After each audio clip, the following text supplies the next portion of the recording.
Coba bayangin deh, sekelompok ilmuwan top di salah satu universitas paling bergengsi di dunia.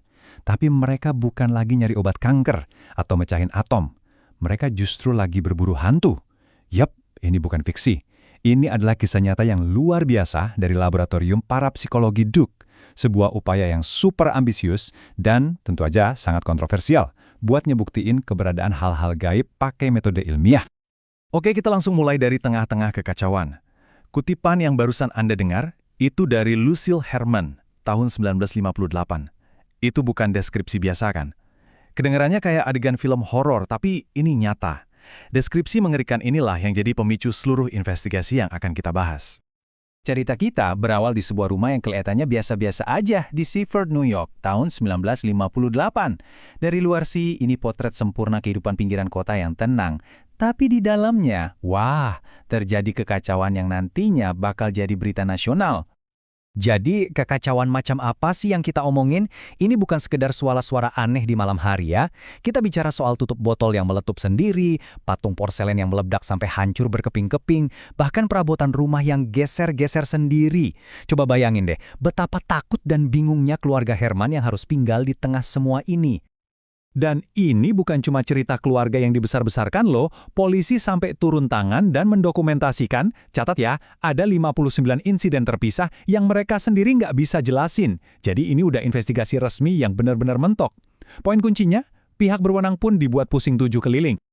Nah, saat polisi udah angkat tangan, kasus ini sampai ke pihak yang sama sekali nggak terduga, para ilmuwan dari Universitas Duke. Percaya atau enggak, mereka ini satu-satunya kelompok akademis di negara itu yang nanggepin laporan kayak gini bukan sebagai lelucon, tapi sebagai data penelitian ilmiah yang serius. Biar kita ngerti kenapa lab ini ada, coba deh kita lihat surat-surat yang mereka terima. Surat kayak gini, dari tahun 1959, nunjukin keputusasaan yang mendalam banget. Orang-orang ini nggak cari sensasi, mereka cari jawaban yang nggak bisa dikasih sama sains biasa. Dan Lab Duke adalah satu-satunya harapan mereka, satu-satunya tempat yang mau mendengarkan. Bidang studi mereka ini punya nama resmi, parapsikologi. Gampangnya, ini adalah upaya buat mempelajari hal-hal seperti persepsi ekstrasensori atau ESP dan psikokinesis, yaitu kemampuan pikiran buat mempengaruhi benda fisik dengan cara yang sama seriusnya kayak kita belajar biologi atau fisika. Tujuannya jelas, pindah dari dunia tahayul ke dunia penelitian yang terkontrol. Otak di balik semua ini adalah seorang pria bernama J.B. Rhine. Uniknya, dia ini awalnya ahli botani loh, terus banting setir jadi psikolog. Misinya sangat ambisius dan super kontroversial, menerapkan metode ilmiah yang ketat ke dunia supranatural, dunia yang selama ini cuma jadi ranah kepercayaan dan cerita rakyat. Nah, ini dia pertanyaan yang paling menarik. Gimana caranya Anda menguji sesuatu yang kelihatannya ya mustahil buat diuji? Gimana timnya Rhine ini mencoba mengukur telepati atau kekuatan pikiran di dalam sebuah laboratorium? Perbedaan pendekatannya ini benar-benar revolusioner. Di satu sisi, ada spiritualisme cara lama, pakai pemanggilan arwah, medium, dan cerita dari mulut ke mulut. Nah, di sisi lain, ada parapsikologinya Rhine yang pakai eksperimen terkontrol, analisis statistik, dan pengujian berulang-ulang. Intinya, mereka coba ganti bola kristal dengan data. Oke, biar lebih kebayang, kita lihat salah satu eksperimen mereka yang paling terkenal, eksperimen Pearce Pratt. Gini cara kerjanya. 1. Seorang ilmuwan, Gator Pratt, duduk di satu gedung. 2. Dia ambil setumpuk kartu ESP yang udah dikocok, terus dia letakkan satu-satu dalam keadaan tertutup. 3. Di gedung lain yang terpisah, seorang mahasiswa bernama Hubert Pearce nulis tebakannya buat tiap kartu. Dan hasilnya luar biasa. Pearce ini secara konsisten nebaknya bener, jauh di atas kemungkinan acak. Nah, bukti statistik kayak ginilah yang mereka cari. Dan mereka ini nggak main-main loh, skalanya masif. Cuma sampai tahun 1940 aja, lab ini udah ngelakuin hampir 1 juta kali uji coba. Ini nunjukin kalau mereka benar-benar berdedikasi. Ini bukan proyek sampingan, tapi upaya penelitian ilmiah yang serius banget. Tapi seperti yang bisa kita duga, jalan mereka nggak mulus sama sekali. Walaupun hasil-hasil awal kelihatannya menjanjikan, lab ini langsung dihujani kritik tajam dari komunitas ilmiah. Mereka menghadapi pengawasan yang ketat dan, sayangnya, beberapa kegagalan yang fatal. Salah satu pukulan telak buat mereka adalah penemuan cacat fatal pada alat utama mereka.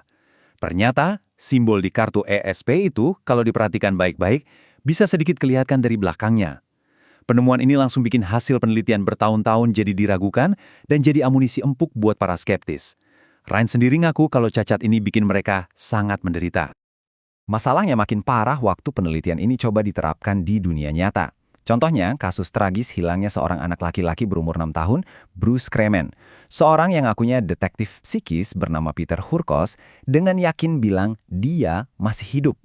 Ini ngasih harapan palsu yang kejem banget buat keluarganya. Kenyataannya, Bruce gak pernah ditemukan, dan belakangan seorang pembunuh berantai dikaitkan sama kasus ini. Pengalaman pahit kayak gini akhirnya bikin Ryan sendiri jadi sangat hati-hati. Dia bahkan sampai ngasih peringatan terbuka, bilang kalau nggak ada seorang pun yang boleh dituduh atau dicurigai cuma berdasarkan omongan orang kayak Hurkos. Ini nunjukin pergeseran besar, dari yang tadinya optimis banget, jadi sadar akan bahaya dari kemampuan yang belum terbukti ini. Jadi, setelah puluhan tahun kerja keras, kontroversi, dan hasil yang campur aduk, apa sih warisan dari laboratorium parapsikologi Duke ini? Apa semua usaha mereka itu sia-sia? Perjalanan mereka itu panjang dan berliku, mulai dari eksperimen kartu ESP di tahun 30-an, pesta PK pakai dadu di tahun 40-an, sampai investigasi poltergeist di tahun 50-an. Tapi sesuatu yang mengejutkan terjadi di tahun 1969 yang mengubah segalanya. Di tahun itu, secara mengejutkan, seorang antropolog legendaris, Margaret Mead, membela mereka. Dia bilang sejarah kemajuan sains itu justru dipenuhi oleh para ilmuwan yang berani meneliti fenomena yang dianggap aneh atau mustahil oleh kebanyakan orang. Pembelaannya yang kuat ini berhasil bikin asosiasi parapsikologi diterima sebagai anggota American Association for the Advancement of Science. Ini adalah sebuah pengakuan dan legitimasi yang luar biasa besar. Dan ini membawa kita ke pertanyaan terakhir. Apakah kesadaran manusia itu sebenarnya batas baru dalam fisika? Sebuah kekuatan yang belum kita pahami, yang bisa mempengaruhi dunia fisik? Atau apakah sains akan selamanya dihantui oleh misteri-misteri yang berada di luar jangkauannya? Warisan laboratorium Duke bukanlah sebuah jawaban pasti, tapi sebuah pertanyaan besar yang provokatif dan terus menggema sampai hari ini.